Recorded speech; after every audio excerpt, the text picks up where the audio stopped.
What's up, everybody? Welcome to another episode of the Brewtally Speaking Podcast, the official podcast of MetalNexus.net. MetalNexus.net, where you can get all your show reviews, concert photos, interviews, and so much more. And with me, as always, is my co-host, Mr. Daniel Terry. How are you doing this evening? I'm all right. I want to apologize for sounding like I've been eating gravel for the last 2 days, but hopefully we will not let that affect our performance tonight. Well, performance anxiety is never an issue with mine. Oh, I see. This episode's guest is Robb Rivera. He returns, the drummer from Nonpoint. Although this is a bit different. The nice thing about having a lot of the repeat guests from early on in the podcast when it first started is at the time I was really trying to just get people from bands to come on and talk about other things other than the bands that they're known for. And while those are some cool interviews that we started with, I think we've kind of, found our stride in actually talking to people about everything, whether it be the new record, a tour that the band's getting ready to go on, and so forth. So unlike last time where we talked our top albums of the year a couple of years ago, we actually had Rob to come on and talk about all things Nonpoint, which was actually pretty cool. New record, the day actually we were talking, a tour got announced with POD, Hyro the Hero. By all accounts, a lot of people seem very stoked on this tour. Yeah, it sounds like it's going to be a lot of fun. There's going to be a lot of diversity there, for sure. And I definitely haven't heard everybody on the tour yet, but I mean, I think a Nonpoint, you said it was POD that was on it as well, right? So, I mean, that's going to be your rock the house, which everybody's going to already know they've got. They can check out Hyro the Hero and see what they've got going on. Yeah, it's a very interesting thing, and, we kind of touch on how, Rob kind of keeps his ear to the ground with a lot of bands, listens to a lot of music, and, when doing Shiprocked, which is something that I think has kind of become almost like a NAMM kind of thing for the industry, but like more for musicians just to go hang out with each other, and maybe you find people that you don't tour with or aren't necessarily in your realm of music, but you might be like, wow, that band really killed it, and I've never heard of them, and they're kind of an up-and-coming band. Maybe I need to, hit up my people and be like, yo, we want these guys to come tour with us, because friendships are made on Shiprocked, so it seems. Oh yeah, totally. I definitely have not been, nor will I go to one. Fair enough. I haven't decided if we want to go. My wife and I do want to go. It looks like a lot of fun. Just the idea, I guess, of sort of being stuck in one place like that kind of seems not boring, but just seems like there's no escape. Yeah, that's kind of my hesitation. It's just like I feel like I just would be surrounded by too much all at once. Yeah, and being surrounded all at once right now, I thought it was a good idea when I went to Trader Joe's the other day to get 2 beers that were less than $1 each. Oh, okay. So I have this. So you kind of just shooting in the dark there. Yeah, I mean, isn't that the fun thing of getting beer? Like, we were talking a couple episodes ago about how sometimes the crapshoot in getting craft beer is you can spend $5 or more and be getting an inferior product, at least for the price point. It's actually something in a conversation that I did a couple of days ago with Amigo the Devil that'll be out soon. We talked about even buying $20 bottles of beer and being severely disappointed in your purchase when you could have bought probably 4 or 5 beers for that same price point. Right. But going in the complete opposite direction, I was like, 87 cents for a can of beer? Why not? I'll grab 2. And I'll still be out cheaper than a can of PBR. So with that being said, I grabbed a Boatswain. I think that's how you say it. Or Swan. Boat Swan? Swain? I don't know. Boatswain Swan. Sure. But it's their American IPA. And it's not very good. So. Wow, okay. It's just kind of skanky, or? It's, Skunky's what I meant to say. I don't know why skanky just came out. Because it's a whore of a beer. Yeah, there it is.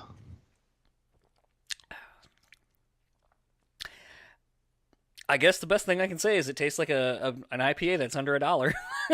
Oh man, it's like those discount energy drinks you could get at the dollar store. I think it was called like Red Jack or something. Oh, there was Red I remember those. Yeah, it tasted like somebody just mixed like club soda and like half a Red Bull and then like 2 full cups of club soda. Yeah, but it was 38 cents. I mean, Yeah, I definitely wouldn't recommend this personally. I would assume maybe it's a good selling point to at least get those fuckers off the shelves at Trader Joe's. But this is a hard pass for me on this. I definitely wouldn't recommend this. And it has me feeling not too good about the other beer I got, which I think was a chocolate stout. So now I'm wondering if that's going to be equally as bad, but just like a shitty chocolate flavor in my mouth. But my bad beer aside, what have you been drinking?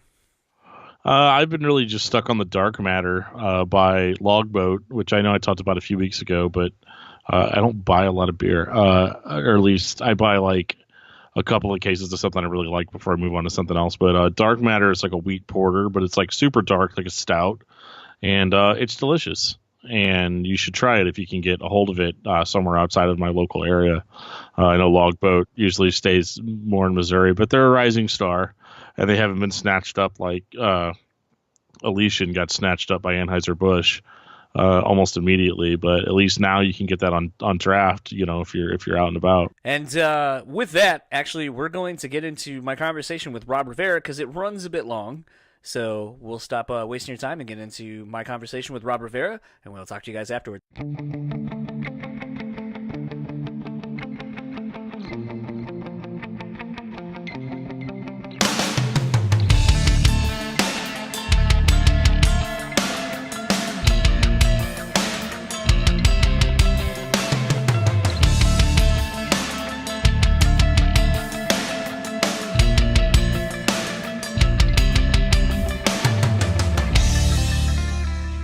So I had the pleasure this evening of talking to Robb Rivera, drummer for Nonpoint. Their latest album, X, is out now via Spine Farm Records. How are you doing today? Doing good, man. How are you? Doing good. I feel like I got a lot of work done. Got my Queensryche episode all up and ready to go for Sunday. But excited to have you back on and actually talk about the thing that you are most known for, which is Nonpoint. Last time you were on, we just basically went over the top albums of, I think, 2016 or 2017. Yeah. But it's been a while. Yeah, it's been a hot minute. So the funny thing is during that last interview that we did, or the last chat, you were basically in Nonpoint taking the year off. So you said. So I kind of wanted to know, and I haven't really. Forgive me if this has been answered a shitload of times. I didn't really come across it definitively, but it would obviously seem that you guys obviously took the time off to recharge and just kind of refocus on family life and so forth. But the way you guys just kind of, okay, here's an album coming, we're done, we got it done, you obviously would have had to have worked on it intermittently, it seems, throughout that time. So how was it kind of having that extended period of time off, and do you really think that that's kind of an unsung hero as to why this record has such kind of a frenetic pace to it? Well, for us, time off for us did not mean take time off completely off the band, like take time off away from Nonpoint. It was mostly from touring, we wanted to take a break. We had set ourselves up, for a good chunk of time that we were able to not be on the road. And as far as the writing, we're always writing. We're writing right now, I write every day. Like, guys in the band write songs all the time. We have like an endless amount of riffs. We have unopened archives of riffs, that we have so much stuff.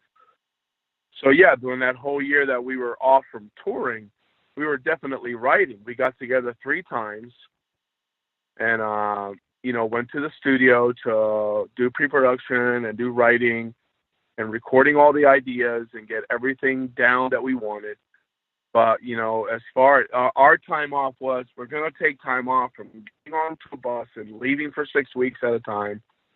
And I think it definitely helped us because we didn't want anybody to know that we were writing.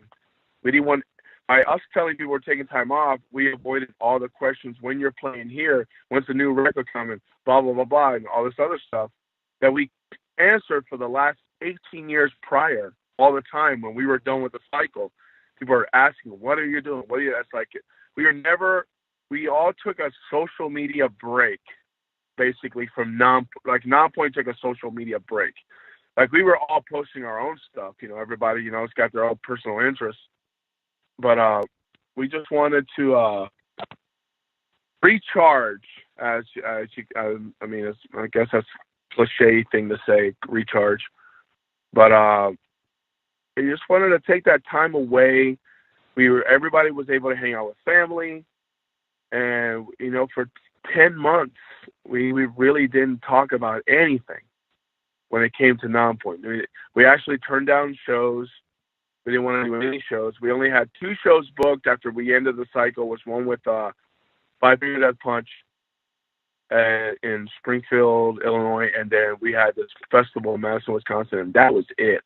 We had nothing else booked. We turned down a couple of shows. We backed out of Shiprocked because we were going into the studio, and the producer that we had just did not have the time frame, would have not been able to work had we gone to Shiprocked, And so we it definitely helped, and it re-energized the whole band.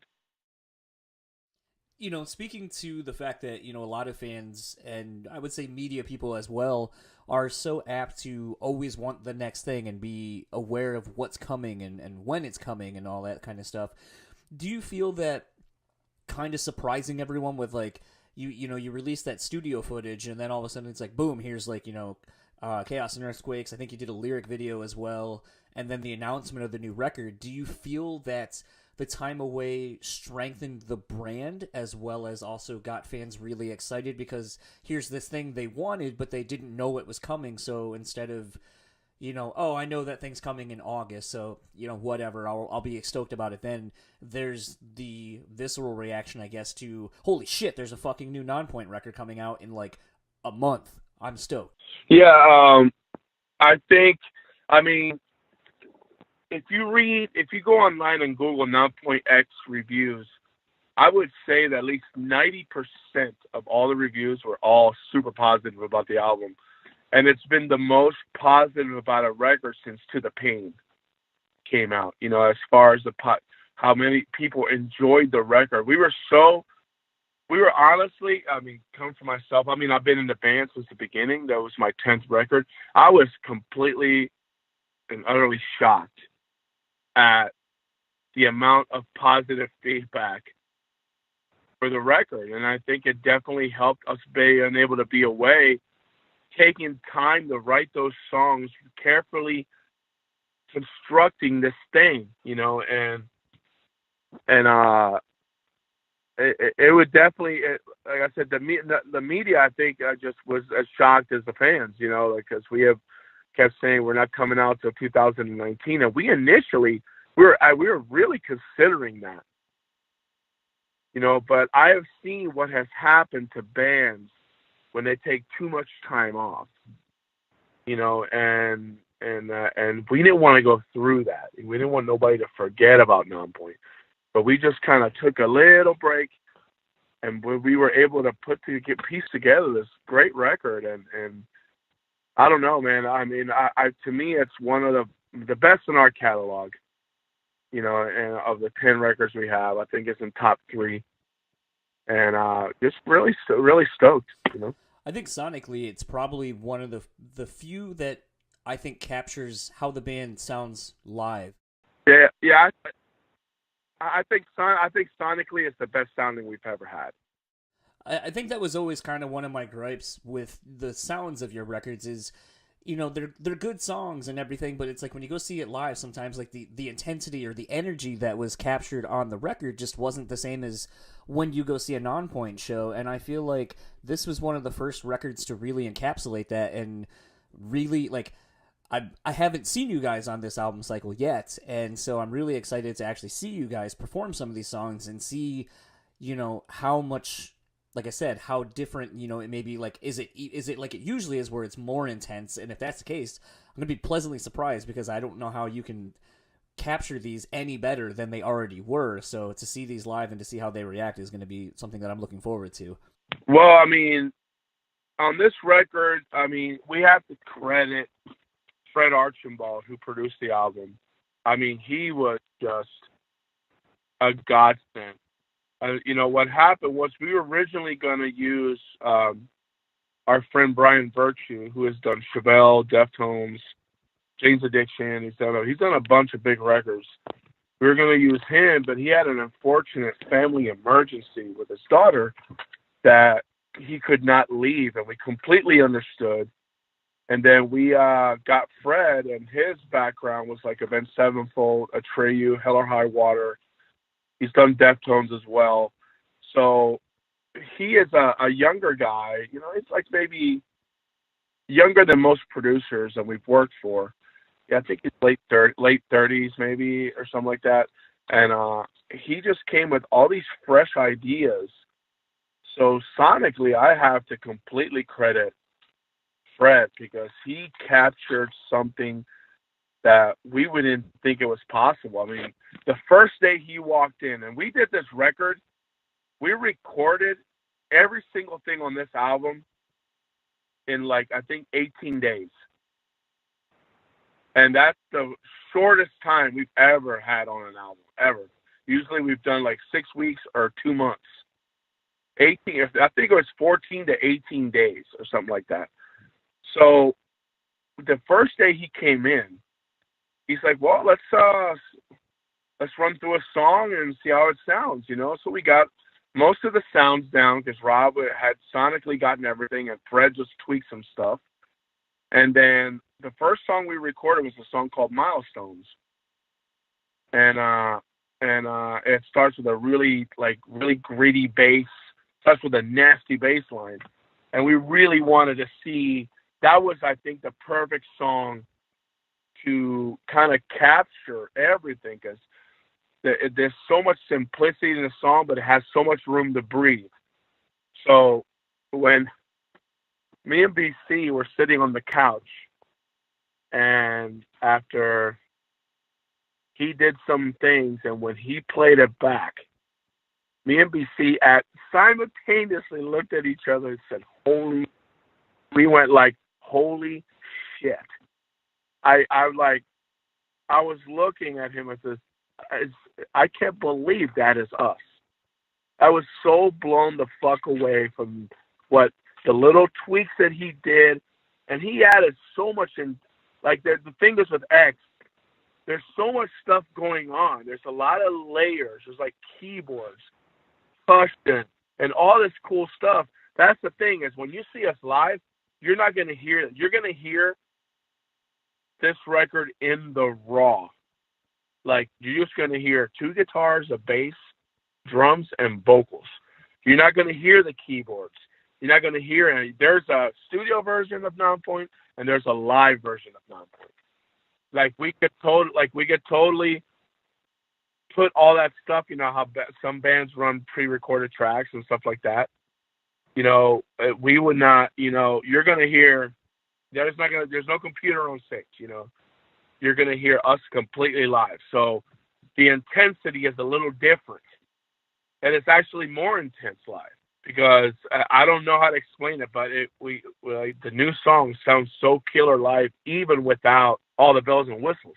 But I think sonically, when I listen back to, and I listen to this record quite a bit, I listen to it at least once or twice a week to kind of keep it fresh in my head when we go out on tour, you know, to keep the songs fresh in my head. But, and I'm like, wow, like, and I always listen to it with headphones. You know, I want to listen to all the sounds, and it's like, man, like, Fred, like, really captured something that we didn't think it was actually possible for us. You know, we have, and I'm excited to work with him again, man. I can't even imagine having a full pre-production with that guy. Like, we only had partial pre-production, because, you know, he came in late to the production. I can't even imagine what it's going to sound like when it's a full thing. I was just going to say, you know, with what you're saying, I would assume that you guys, you know, since you were saying that you're already kind of writing stuff in general, the thought process obviously is to go back to Fred, it would seem, naturally. I think so. I mean, you mean when we do a new album? Yeah. Yeah, no, absolutely. I mean, there is no question. With the combination of him and Robb Rivera, who engineered, and he actually played bass on the record, Howie Weinberg, I think is his name, the guy who mastered it. I mean, there is no other combination. I would not go to anyone else. I mean, it was just such a absolute incredible experience being in the studio. Like, I was bummed when we were done, and I hate recording. I don't like being in the studio. I feel all kinds of insane pressure to try to come up with stuff, but I had such a great time. Fred made things fun, and plus being in that studio at Uptown has always been like a fun, from the first time we entered to when we did Spanish 102, and then all the other projects we've done in there, that's like home to us, Like I don't even see us, leaving that formula. It's kind of funny in prepping for this interview with you. I kind of couldn't help but thinking, because it's kind of fun in talking to somebody that has the legacy like that Nonpoint does of being a band for over 20 years now, and kind of thinking about how, you guys seemingly as a band and as people have grown just like I have. Like, I grew up in the first kind of scene that felt like mine was kind of this new metal scene, and in kind of thinking back to that time frame, I kind of was thinking about how, you're one of the few people that I've had on that I can kind of really talk to about this, because you are active on social media as a person and as the band. But, with the way that you guys were doing the teaser videos and so forth before this record came out, it kind of made me wonder, having been a band that relied heavily on like radio singles, MTV video premieres, and print ads and so forth, to now being more in a digital marketing space of, the like social media and so forth, and like XM radio and all that kind of stuff, which do you feel actually works better, or worked better, I guess, in the the old instance, but which do you think works better to get your music out to the fans? And which do you actually like more? Well, you know what, man? I prefer both platforms. I prefer the old school way, and I prefer the new way. I mean, we just adapt. You have to adapt. We are in a different world where, there's the only, the only people that buy CDs are the diehards. The diehard people that like to have everything physical. I'm one of those guys. I still buy physical stuff. But we've embraced the digital world, Spotify, Apple Music, Google Play, Pandora, YouTube. We've embraced all that because honestly, like YouTube, I mean, you can get the word out there. It gets the word out with YouTube and social media. Everything gets the word out. We just embraced the new way of thinking, and I think that's helped us continue on as a band. I mean, do I prefer people buy physical? Absolutely. What band doesn't? But we understand how easy it is for someone to have a Spotify account, and for $10 a month you can listen to whatever the hell you want. I mean, how do you argue something like that? I mean, there's no way to argue that. I stream. I have an Apple Music and Spotify account, but I also buy physical stuff of the bands that I love. I will buy the music. I buy vinyl, and I buy some CDs. I don't buy off iTunes anymore because you have Apple Music. There's no need to buy off iTunes. So, but I do buy vinyl, and I do buy some CDs. But I stream as well. I mean, like I said, I've embraced every change in the 22 years that this band has been together. I've embraced every single change that has happened. Be it how things are sold, how the music gets promoted, how to tour, genres, whatever is the hot thing at the moment. We have adapted to everything and understand that change and sacrifice is part of this business. And I think if we hadn't adapted to all that stuff, we wouldn't be a band for 22 years. I think we've all accepted it, and unfortunately, some of the payouts on digital streaming, are not the best, but it is what it is. You adapt, and then you continue to tour, be creative on how you promote yourself, and everything will work out. Yeah, most definitely. I kind of wanted to speak to a little bit of some of the ancillary avenues that at least yourself has kind of been doing lately, and kind of talk about what they do for you and for Nonpoint, I guess, as a whole. One of the things you do is you do the Robb Rivera's Pick from the Kit on Talk to Me podcast, and you're one of the few people I can think of that kind of does something like that, where you and your band are basically associated weekly with something, and kind of getting your name out there. And I think it's really cool to see, that you do it week in and week out, and I think you've only missed like maybe one or two for, touring obligations or whatever, but typically you do it even when on the road. So, kind of what does doing something like that kind of present to you other than just a fun thing of like telling a fun story of like a band or a song that you're into? When Joshua approached me about that, I felt like, wow, this is a great opportunity for me to share with people the music that I love. And then every week I get to do a plug for the band. I get to promote the tour, promote the record, promote whatever. Joshua is giving me an opportunity to get some free promotion.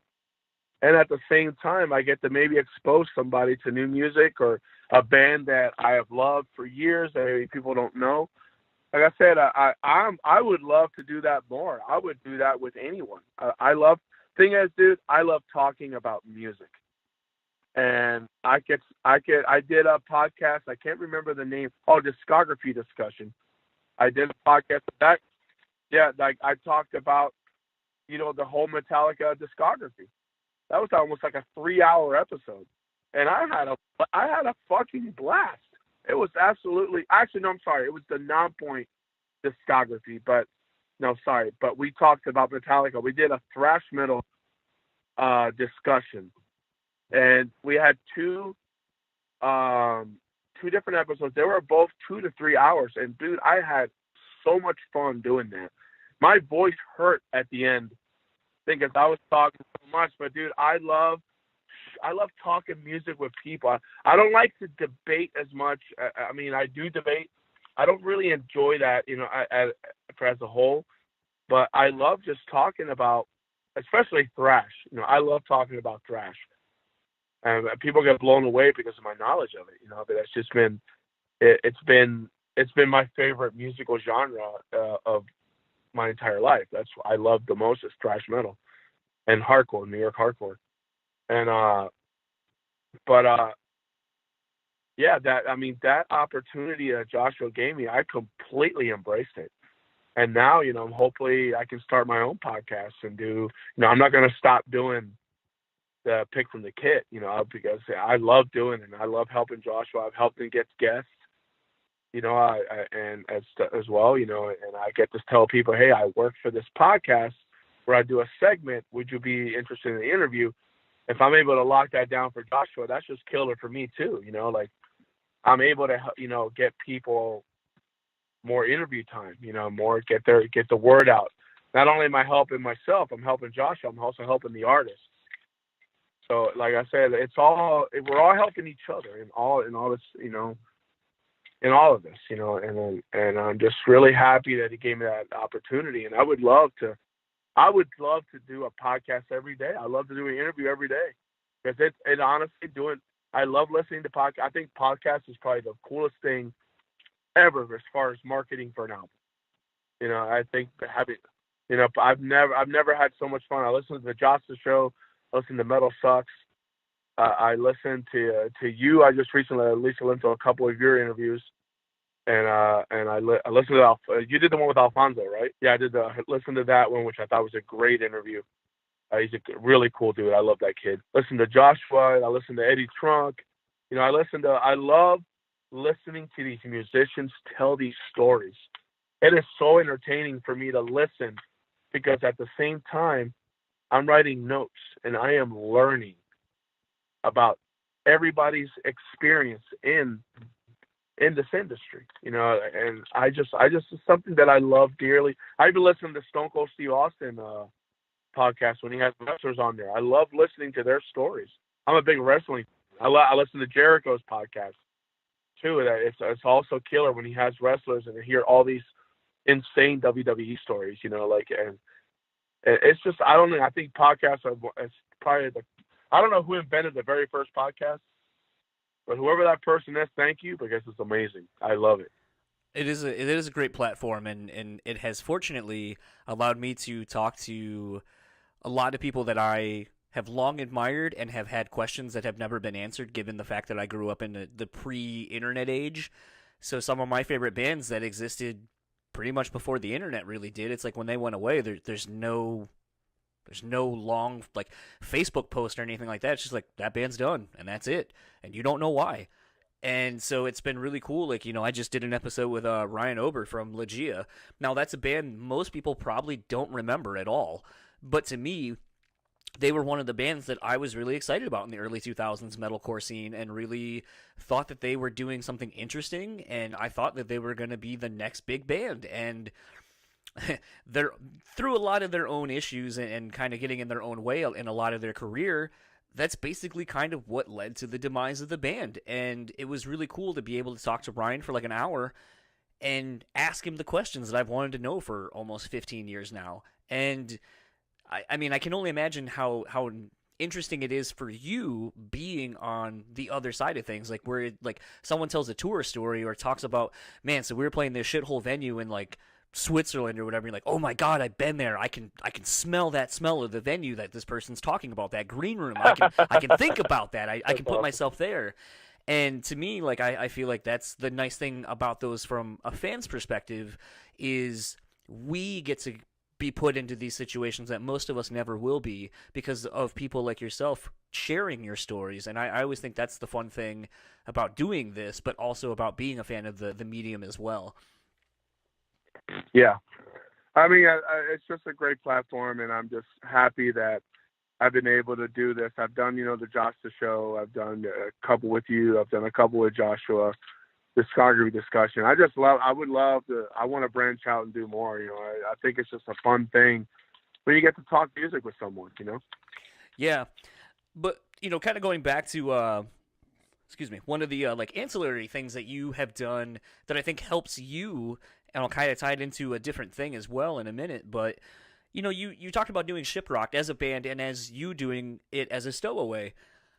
And I feel like from having friends that have done it, from Skylar from He Is Legend, the Wilson dudes, and some of the other people that have been on this podcast, Dave Buckner as well, being a stowaway for many, many years from ex-Papa Roach, it's one of those things where I feel like when you get the pleasure of being one of the stowaways, or mainly even just being invited to be a part of the ship as far as the entertainment goes, it seems like a lot of long-lasting friendships happen as a result of, being on these cruises. And I can't help but notice that it seems like it's a good networking opportunity for a lot of bands to be introduced to one another.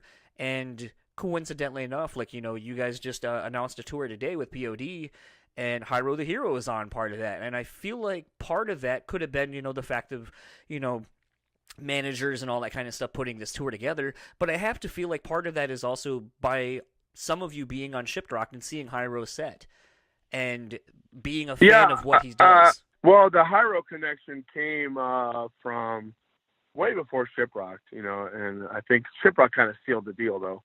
I listened to him, and I went out. They were on tour with Butcher Babies. They played right by my house, and I went and checked it out, and I introduced myself to him, and he happened to be a Nonpoint fan, like he grew up listening to us and all this other stuff, and it was cool to see him. I saw him every day on the ship, he was always hanging out, always, he's a super humble dude and very, like, approachable.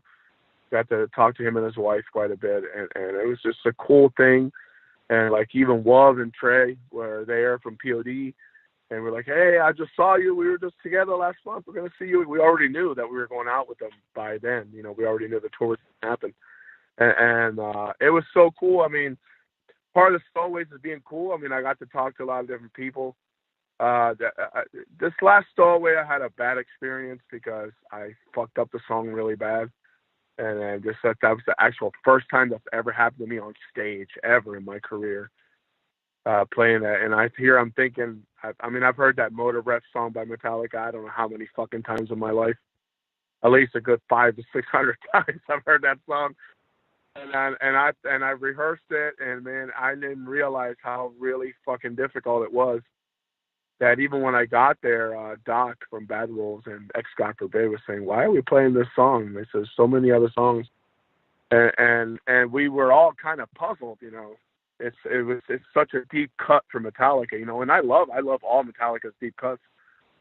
But yeah, I screwed up the middle part, and everybody's looking at me, and I have, Morgan Rose and John Tempesta over here looking at me fuck up. And that was to me, that was probably my most embarrassing moment on stage. And it happened 22 years in my career. And I left really mentally hurt. That really affected me like you would not believe. It took me like a good 5 to 6 hours to get to even stop thinking about it. And I listened to that. I can't even listen to that song now anymore. It's like when I play Kill 'Em All, I just skip it. I guess it really, I mean, as a musician, I just feel like I failed the guys that I was playing with, even though, a lot of people screwed up, a lot of vocals were missed and stuff like that. But I was telling the guy who put it together, I said, I don't care about those people, man. I care the fact that I fucked it up, and that's not what I wanted to do. I was really nervous before I went on stage, but I really thought that I had it. And what I should have done, honestly, was just give it to someone else and me not do it, or just had it cut from the set. And but I felt like I had it. I listened to it on the boat. I downloaded it on my phone. I listened to that thing. As my wife, I listened to that thing like 20 times straight in my room, 2 hours before the set. And I thought I had the whole thing. And all of a sudden they looked back, and I had no clue that I screwed up. And that was very difficult for me that was hurtful, man. I had to go straight there to go to Nonpoint soundcheck, and my mind was racing, and it was just really hard. That was really hard to deal with. I've gotten it over it now, but as a musician, as a professional musician, that kind of messes with you when you mess up on drums. That is blatantly obvious. You can miss a note. You can miss a note on guitar or something. Or you can kind of cover it up. But drums, there's no covering that up. And that was I was really rough. But I had a good time with the soloists. Got to talk to some friends I hadn't seen in a long time. Got to meet some new people. I had fun talking to Joey Belladonna from Anthrax. He is such a pleasure to talk to. I love that guy. And Frankie Bello was there too. Dave Ellison, who I've known for a while when we toured Megadeth a few years back.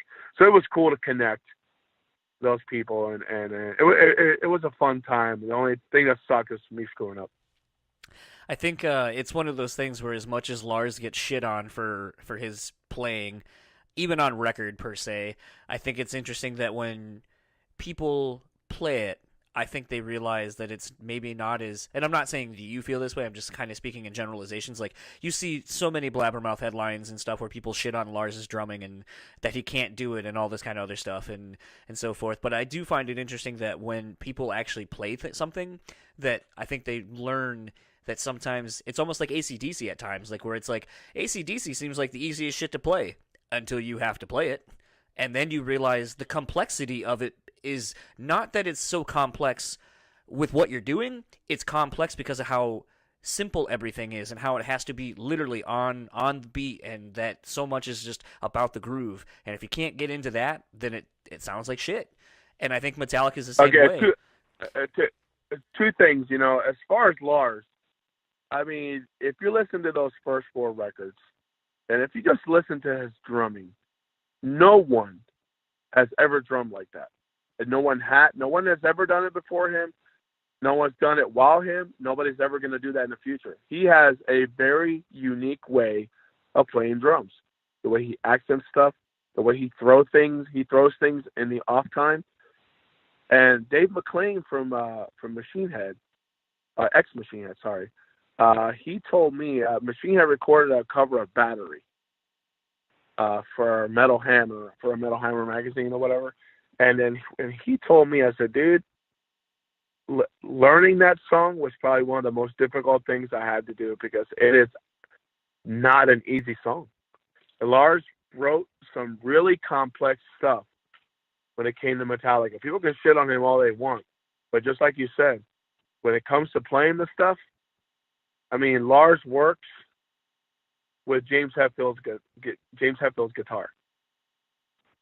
Those two work together very well, and I did play another Stowaways where I did For Whom the Bell Tolls, and I nailed that one. I killed on that one. Yeah, his stuff is complex, and it's so funny you mentioned about AC/DC. I posted vinyl of Highway to Hell today, which is one of my favorite albums. And I always get asked, like, young drummers, like, any advice that I could give them. I said, listen, my personal advice to you is always buy yourself Highway to Hell from AC/DC. Learn that thing front to back. Play along to that record front to back until you are sick of it, because that record's going to help you play in time. That is Phil Rudd is it's probably one of the most amazing pocket players that you will ever hear. Exactly. They don't play to a click live. He is really playing. I mean, he's not in the band anymore. Well, actually, no, wait. He did return to the band, last I heard. He is one of the best pocket players. Him and John Bonham and Vinnie Paul are the three best pocket players that I've ever freaking heard, that played a no click and play like completely live. That's insane. But Phil Rudd from AC/DC, you listen to that, or Back in Black. Listen to those two records. And my old manager gave me those two records. Like, I already had them. But he said, here, listen to these. And it was kind of to work up my timing. This was way back early when I first started, when we were starting, Nonpoint, being on the national level. And Phil Rudd is just an amazing drummer. I mean, and the thing is, you want to kind of, he's on beat, and you want to play to that, and you want to kind of do a fill, but there's no fill there. You got to stay on that beat, and that is harder to do. That is harder to do than any technical stuff. Like, you want to go to a fill, no, you got to stay on that beat, and staying on the beat is a lot harder than people think. You may think that AC/DC's music's simple, and like you said, until you play it, Yeah. then you know it's not fucking simple. It's like I've always thought another great record that seems to kind of go for drumming anyway, that's kind of understated, I feel like, is Steven Adler on Appetite for Destruction. Another amazing drummer, pocket guy. And I was in a cover band years ago that we did Night Train, and we did Welcome to the Jungle. And those are fun songs to play, because if you play in time, the song is fun, because you're the one carrying that shit.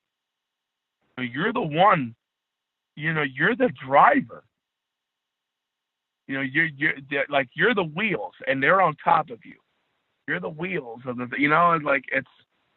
it's man, and I'm gonna have to listen to that record. I'm gonna listen to that record tonight, because he wrote some real tasty stuff on there, and and he's playing on a 4-piece kit.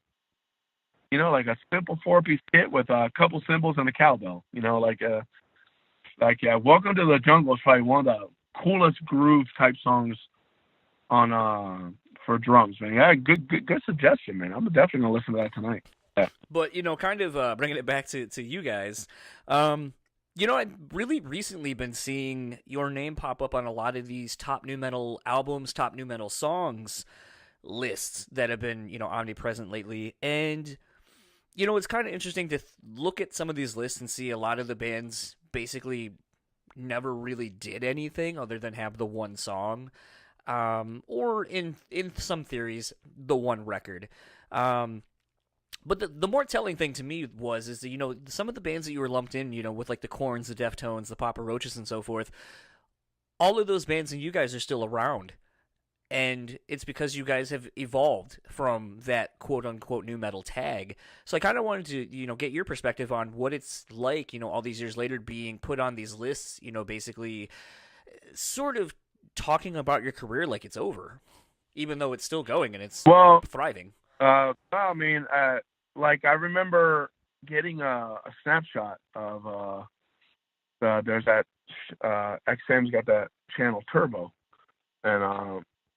and they had the top nu metal songs of the 90s or something like that, or ever, I'm not sure. And Bullet was number 1, Bullet with a name, and I'm like, how is that even possible? How could it was like they had Seven Dust on there, Korn, Disturbed was number 2. I said, how can our song be over Disturbed? That song was massive. And Blind was on there. I think Blind, out of all those songs, to me, Blind is the top nu metal song of all time. It's got the coolest intro and that, No. That was one of the coolest intros I've ever heard in my life. And you know what? The people, if you go to Turbo's Facebook page, it's there somewhere. You got to keep scrolling back a little bit. The comments are like, some of the people commenting, who's Nonpoint? Like, who is Nonpoint? And I look at it, you know what? We've never been number one at anything in our career. So I kind of embrace that. You know what? I'll take that. We've never been number one at anything, but, and all these bands that were underneath us, it was like, I still don't understand how we made it to number one. First of all, I had no idea the list existed. I had no clue. I don't know who voted. I don't know who put it together. I have no friggin' clue. But yeah, I've seen our name pop up, and you know what? And there's a book that my buddy Matt Cart from England wrote called New Metal: The Resurgence, and whatever. And I don't mind being labeled that. Somebody's got to put you in some kind of category. You have to be put in a genre. So I'm cool with it. It doesn't matter. To me, a lot of people know that we're still around.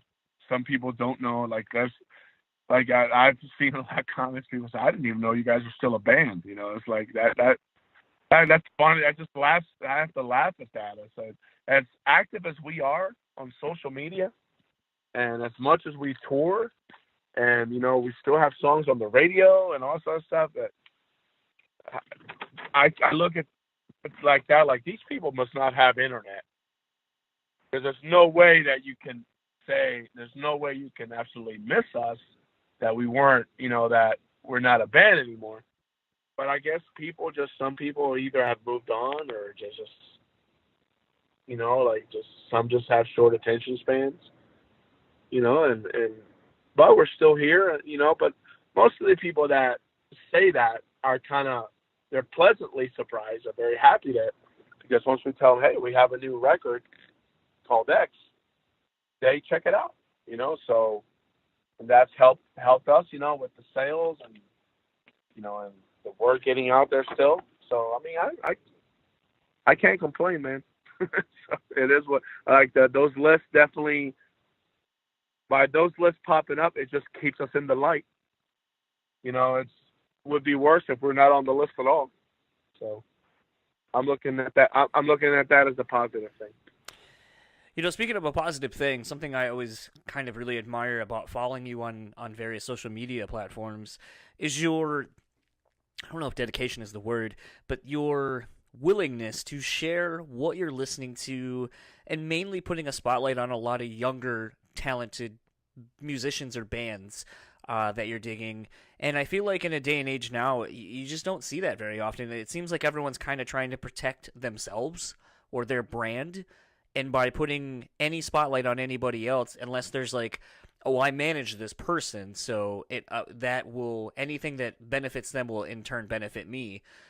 It's refreshing to just see someone be such a lover of music and just being like, yo, this is a cool drummer from XYZ band, and I love them, and you should check them out. They put out a great record last year. It's called this, so on and so forth. Or, like you said, where you post like your vinyl and so forth and what you're listening to. It's just kind of refreshing to see that, like I said, because I don't feel like you get a lot of that anymore. Well, I mean, at the end of the day, dude, I love music. I love exposing out there what I love. I don't promote there's bands that I like, bands that I don't like. The bands that I don't like, I don't talk about. I don't trash them. I don't say this band sucks publicly. I don't say it. I talk about the stuff that I love. I promote what I love, and I love promoting vinyl. I think vinyl is the best way to listen to music. That's just my personal choice. But a lot of people share that too. Share that same, sentiment that I have for vinyl. They have it too. And I love, pushing new bands. When Fire from the Gods came out, I said, check this band out. Light the Torch, Hire the Hero. Like this awesome band from Cleveland called Nine Shrines that we're going out with. Really, really good dudes. And killer live band, which, they'll be out on that POD tour, coming out this spring. And you know what? I just love being able to expose people to all the stuff I grew up listening to, Like I'll post, you know, a New York hardcore band, a thrash band, a metal band. I'll put on Flock of Seagulls record, Journey. You know, I listen to it all. I can listen to Journey, then I can listen to Napalm Death. I can listen to like Wu-Tang Clan, and then I can listen to Slayer. You know, like I just love different kinds of music. You know, and I'm not gonna stop promoting the music that I love. Like, I can help somebody, you know, maybe pick up a new record, even if the band's not around anymore. But, you know, I still find enjoyment out of all that music. There's this really awesome band that is no longer called Only Living Witness that has my favorite vocalist of all time, Jonah Jenkins. And I talk a lot about those guys. And people have gone out and bought those records. You know, they're kind of harder to find these days. But they are on social media. I mean, on Spotify and Apple Music and stuff, but if people want the physical, it's a little harder to find. But I'll promote that band till I'm fucking dead, you know, because they're a great underrated band that just unfortunately could not get ahead. And, you know, some members, I guess, they want to tour, blah blah blah. Now my friend Craig was in that band. He's a guitar player in Agnostic Front, and he's killing it with them, you know. And I know Jonah's got a brand new band that I cannot for my life think of a name. But he's been in some killer bands too after that, one called Milltown, one called Milligram, another called Raw Radar War. You know, I keep up with what these guys are doing, you know, and there's one band that I promote a lot called Believer. They're from Pennsylvania, a Christian thrash band that actually that's where I got the name Nonpoint from. Their second record, their third song is called Nonpoint. And that's where I actually got the name from, so a little history lesson right there. And so, I mean, I don't see why I should not push the music that I love. You know, I don't see the reason why I should not do that. And if it helps them, then cool, you know, and just, you know, I just want to be that type of guy that is always promoting and helping bands and helping helping friends out, you know, so. If I like your music, there's a good chance that you're going to get a shout out from me, you know, so, because I just love doing that, you know, and a lot of people have done it for me, for Nonpoint and for previous bands that I was in. So, I mean, you know, it's like a pay it forward type of deal, you know, like you just give back to the people that give. So, yeah. Kind of one of my last questions in wrapping up. You know, obviously you talked a little bit about being a wrestling fan, and the original night we were supposed to do this, you went to Monday Night Raw, and it kind of made me wonder, you know, a band of your... I was trying to think, like, I think you guys have probably had a song be used for a bumper for a pay-per-view, I think, haven't you, in the last probably 10 years or so? No, never for a pay-per-view. We have been on a couple video games. We were on the Raw versus SmackDown. We're on there twice. We had Bullet with a Name and Alive and Kicking on one, and we had this song called Everybody Down on the second one, and that is some of the biggest exposure we have ever had. And yes, I'm a massive wrestling fan, so...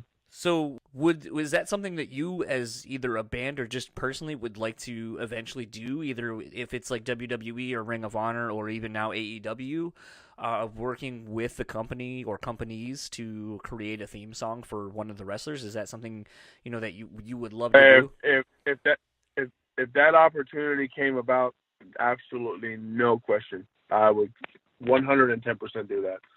If it's something that's going to expose you every week, why not? You know, like wrestling and metal go together, you know, so I know a lot of my metal friends love wrestling. You know, a lot of people that like our band love wrestling. So I don't see why not. And if you listen to these theme songs to some of these wrestlers, that's some heavy ass shit that's going on. Seth Rollins, it's got a breakdown to start the freaking his entrance. Just like Brock Lesnar's wrestling song. It's his entrance music is insane. And actually, WWE have a guy inside that writes all that stuff. That's some dude that writes all that music. So some wrestlers use actual songs, like Ronda Rousey uses this Joan Jett song. And I don't know who does the Becky Lynch song, but it's a cool song too, you know, like. But I would, that opportunity came about, absolutely no question about it. I would love to do it. who would be someone that you would like to work on a theme song that you think Nonpoint's music would work really well with? Well, I'd love to do something for Becky Lynch. She's like the female Stone Cold right now. She is like ruthless. I love it.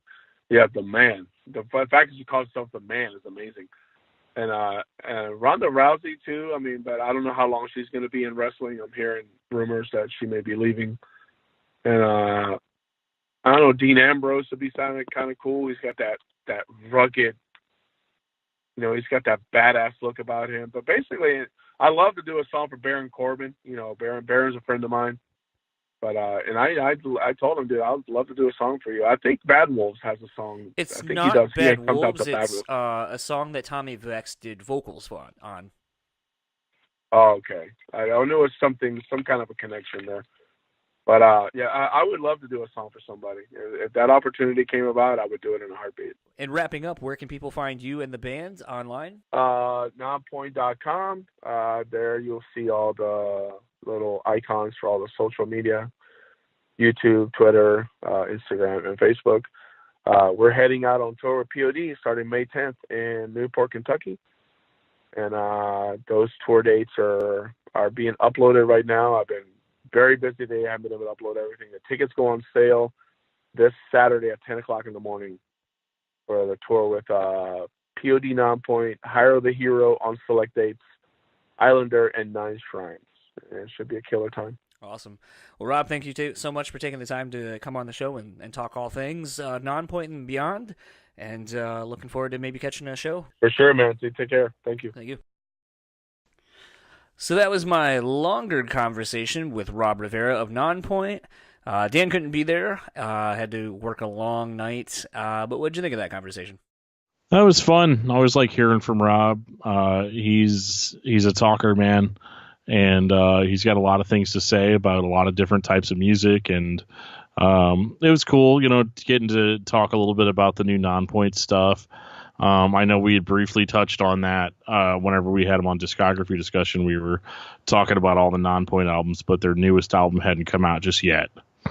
And so we didn't really get to cover that in any kind of official capacity. That was kind of the one thing I was glad we got to talk about, because I haven't really seen Robert Elias or anyone really talk much about it, was the fact, they said that they took a hiatus and they weren't going to do anything in 2018.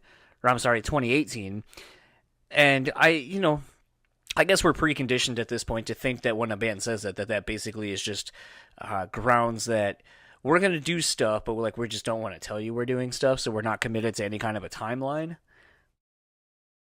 Yeah, that was definitely the case there. He's like, no, we seriously, he's like, we write music every day and do all this stuff every day, regardless if we're on a break. But yeah, it is a little bit different from what we see as fans, because fans just think, oh, you're not doing anything. But we all kind of think like, what's the secret thing you've been doing for the last year? I think the other thing too that's kind of interesting, and the flip side of that is you also, though, I would be a little bit afraid that people are going to forget about you. Yeah, I mean, people are fickle now, man. You don't put a single out however many months apart, people will forget. It's totally the same thing with podcasting. You take a week or two off, people might just forget about you completely. It could happen. It's my biggest fear. That's why I put out 2 a week, so there's no way anyone can forget about me. That's absolutely the truth. Then we just have the luxury of having a lot of interviews that, thankfully people allow us to do all the time. So definitely one of those luxuries that we have over here at this podcast. That being said, something else I thought was kind of fun too was kind of talking more about the legacy of the band, being 20 years old now, and the fact that a lot of the bands that they get lumped in with either don't exist, in that new metal tag, or, are the bands like your Korns, your Deftones, your Papa Roaches, and so forth that have all evolved into this thing that's can't be contained to any one subgenre over the last 20 years. And I think, maybe Nonpoint isn't quite as big as some of the other bands that I just mentioned, but I don't think that takes anything away from the career that they've had, because you can't be around that long and suck outside of Mushroomhead. There's a few bands I could mention, but I won't. But yeah, definitely Nonpoint doesn't fall into that category of bands that have just been around and are garbage. They are absolutely the best at bringing that live show, going on tour, constantly giving the fans what they want. So it's like if you're into Nonpoint, you're kind of part of an exclusive club, in my opinion. Like they're a band that's going to always deliver for you. They're always gonna have something for you, and they may not be playing out to sold out stadiums, but I don't think it has to be that. I think that they are solid on their own and kind of just have their own, like at this point, they kind of call their own shots too. It's not this like endless search for popularity anymore. They've built what they have and they support what they built. Yeah. And I think it was kind of interesting too, talking with Rob also about the utilizing of podcast and other new advertising platforms, basically to kind of get himself out there in his band. When I was doing this, that was, I kind of did something we don't typically do, which is, tip our hand on as to who we have coming up prior to actually doing the interview. But I thought, I kind of prosed out on our socials, like, oh, what's something about Nonpoint or a question for Rob that you would like asked? And, there were some decent questions, but once I kind of saw how this interview was going, I was like, it'd kind of be shoehorning that in or basically rehashing a question I already asked a different way. So I didn't do that. But what was kind of cool, though, was how, bringing up, the fact that he has a weekly segment on the Talk To Me podcast and being like, how does, does that do anything for you? Do fans come up and be like, I guess that would be more of a question for Toomey, like, do Nonpoint fans know that he does that, or what does Rob think about it, from his perspective, and how if he's seen anything come back as a result of doing that. But I always think that was just kind of an interesting thing that Rob seems to be really a big proponent of utilizing whatever is new and forthcoming, social media wise or whatever, to get his band out there. Yeah, he's a good spokesman for the band, really. I mean, because he's kind of the only one that I know that does a whole lot of press. And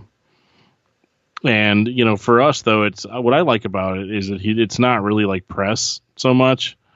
He'll usually just sit down and have a conversation with you, and you might talk about Nonpoint, you might not. I mean, I had him on my show for like 2 hours, and all we talked about was thrash metal, and that was cool. Like it was fun, but it was still kind of promoting what he had going on, Right. And since this episode kind of ran a little long, and speaking to promoting different things, if you would like to keep up with Nonpoint, you can find them on Facebook at Nonpoint, Instagram at Nonpoint Band, and Twitter at Nonpoint, or go to nonpoint.com and keep up with everything they got going on. You can purchase tickets to those tour dates that we were talking about with POD and Hyro the Hero and a couple more. If you'd like to keep up with Rob, you can find him on Facebook at Robb Rivera at Nonpoint, Instagram at Robb Point, and Twitter at Robb Rivera NP. If you would like to keep up with our show's sponsor, The Bean Bastard, you can find them at thebeanbastard.com. Facebook and Instagram are simply The Bean Bastard. And if you would like to keep up with Metal Nexus, you can find them at metalnexus.net, Facebook at Metal Nexus, Instagram at metal.nexus, and Twitter at metal_nexus. And Dan can tell you where he can be found on the interwebs. I can be found all over the place. Don't do a Google image search. You will not find me. You'll find the folk singer Daniel Terry, who's really good and far more successful than I will ever be, but now he's dead, so we got that going for us. But you can find really me at Discuss Metal Dan on Twitter. You can find me on Facebook under Daniel Terry, and you can find out anything you want to find out about my other podcast on discussmetal.com. And if you would like to keep up with all things this podcast, you can find us on Facebook, Instagram, and Twitter at BrewSpeakPod. Email us at BrewtallySpeaking. And for the Brewtally Speaking Podcast, I am John. And I am Dan. And we will talk to you all next time.